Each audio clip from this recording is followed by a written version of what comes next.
Hello বন্ধুরা, আজকে আমি রান্না করব কাতলা মাছ দিয়ে ফুলকপির তরকারি। এর জন্য ফুলকপি এবং কাতলা মাছটা ভালো করে পরিষ্কার করে ধুয়ে নিয়েছি। এবার ফুলকপির মধ্যে পরিমাণ মতো লবণ এবং গরম জল দিয়ে ফুলকপিটাকে ভিজিয়ে রাখবো।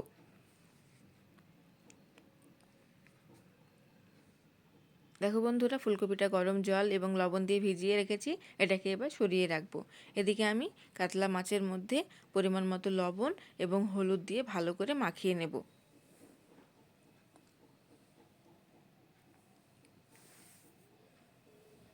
দেখো বন্ধুরা, আমার মাছের মধ্যে নুন হলুদ মাখানো হয়ে গেছে। এবার গ্যাসটা অন করে কড়াইটা বসিয়ে দেব এবং কড়াইটা গরম হয়ে এলে এর মধ্যে পরিমাণ মতো সর্ষের তেলটা দিয়ে দেব। সর্ষের তেলটা দেখো বন্ধুরা গরম হয়েছে। এবার এর মধ্যে আমি সামান্য লবণ দিলাম যেন তেলটা গায়ে ছিটকে না পড়ে। এবার মাছগুলো একে একে দিয়ে ভালো করে লাল লাল করে ভেজে নেব। দেখো বন্ধুরা, আমি একদম লাল লাল করে কড়া করে মাছটা ভেজে নিয়েছি। এবার তুলে নেব। ওই একই তেলে এবার ওই যে ফুলকপিটা ভিজিয়ে রেখেছিলাম ভালো করে জল ঝরিয়ে নিয়ে এবার ফুলকপিটাকে ভালো করে লাল লাল করে ভেজে নেব।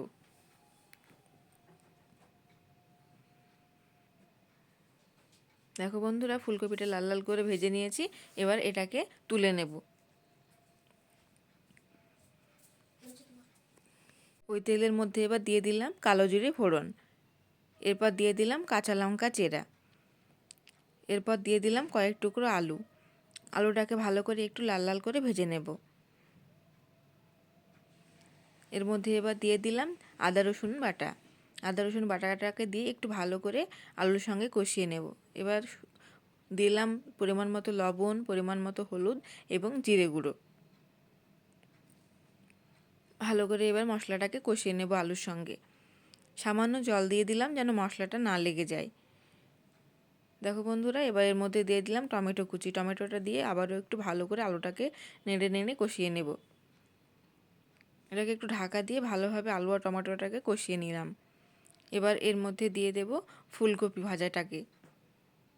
ফুলকপি ভাজাটাকে দিয়ে একটু ভালো করে নেড়ে হালকা হাতে এটাকে কষিয়ে নেব ফুলকপি আলুটাকে একসঙ্গে।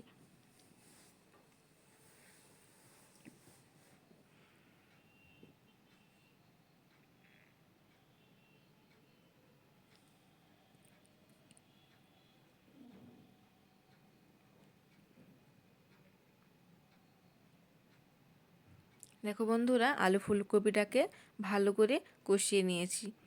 এবার এর মধ্যে দিয়ে দেব পরিমাণ মতো জল।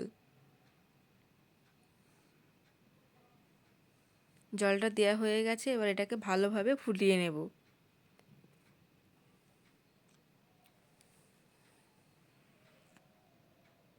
দেখো বন্ধুরা, জলটা দিয়ে কেমন ভালোভাবে ঝোলটা ফুটে উঠেছে।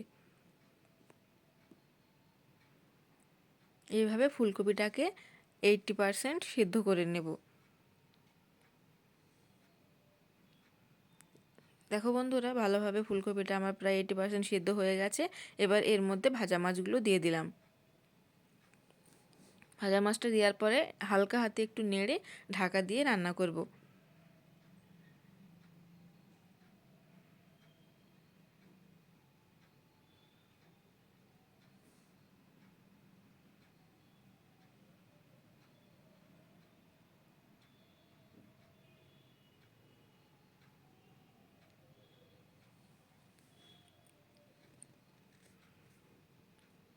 দেখো বন্ধুরা, রান্নাটা আমার প্রায় শেষ হয়ে এসেছে। এবার এর মধ্যে দিয়ে দেবো ধনেপাতা কুচি। ধনেপাতা কুচিটা দেওয়ার পরে একদম লোয়ে রেখে কিছুক্ষণ ঢাকা দিয়ে রাখবো, 2 মিনিট মতো। দেখো বন্ধুরা, রান্নাটা আমার প্রায় শেষ। তোমরাও অবশ্য রান্নাটা করে দেখবে, খেয়ে কেমন লাগলো এবং আমাকে কমেন্ট করে জানাবে। ভিডিওটি দেখার জন্য তোমাদের সকলকে ধন্যবাদ।